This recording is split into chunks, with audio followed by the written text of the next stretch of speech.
Сәлем құрметті достар, сіздермен Әсемнұр. Бүгінгі сабағымыздың тақырыбы шылау. Шылау дегеніміз не? Шылау толық лексикалық мағынасы жоқ, сөз бен сөзді, сөйлем мен сөйлемді байланыстыратын, сөзге қосымша мән үстейтін көмекші сөздер. Мысалы, үшін, жуық, бірақ, мен, туралы секілді тағы да басқа. Шылаудың басқа сөз таптарынан айырмашылығы. Бірінші, шылаудың толық лексикалық мағынасы болмайды. Екінші, шылау сөйлем мүшесі бола алмайды. Үшінші, шылау сөз бен сөзді, сөйлем мен сөйлемді байланыстырады. Төртінші, шылау толық мағыналы сөз жетегінде қолданылып, оған қосымша мән үстейді. Бесінші, шылаулар түрленбейді, яғни көптелмейді, септелмейді, тәуелденбейді, жүктелмейді. Шылау сөздер білдіретін мәніне қарай: септеулік шылау, жалғаулық шылау, демеулік шылау.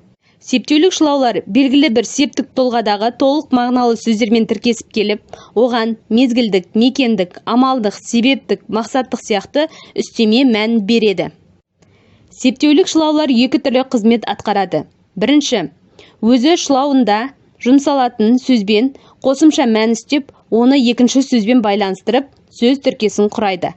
Мысалы, ел үшін тер төгу, үйге қарай аяңдау, туған жер жайлы толғану, бауыржан сынды батыр, 100 қаралы жылқы, сабақтан соң келу, тағы да басқа.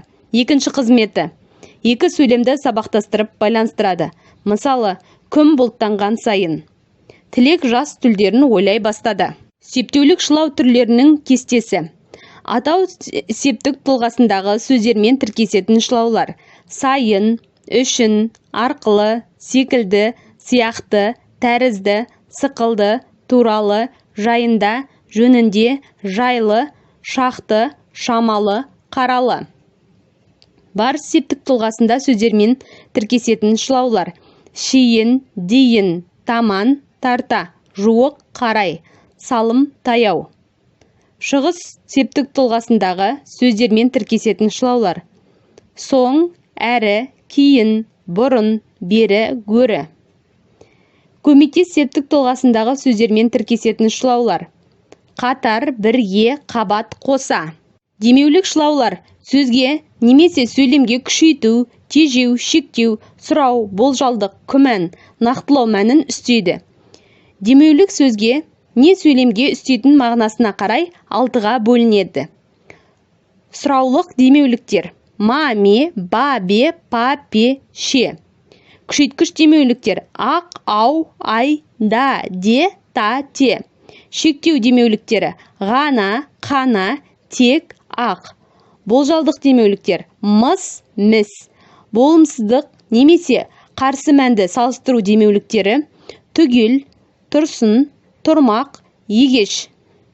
Нақтылау мәніндегі демеуліктер: қой, ғой, ді. Жалғаулық шылаулар сөз бен сөзді, сөйлем мен сөйлемді байланыстырады. Жалғаулық шылаулар бірыңғай мүшелердің немесе салалас құрмаластың сыңарын төмендегі мағыналық қатынаста байланыстырады. Ыңғайластық қатынасты білдіретін жалғаулықтар: мен, бен, пен және әрі, да, де, та, те.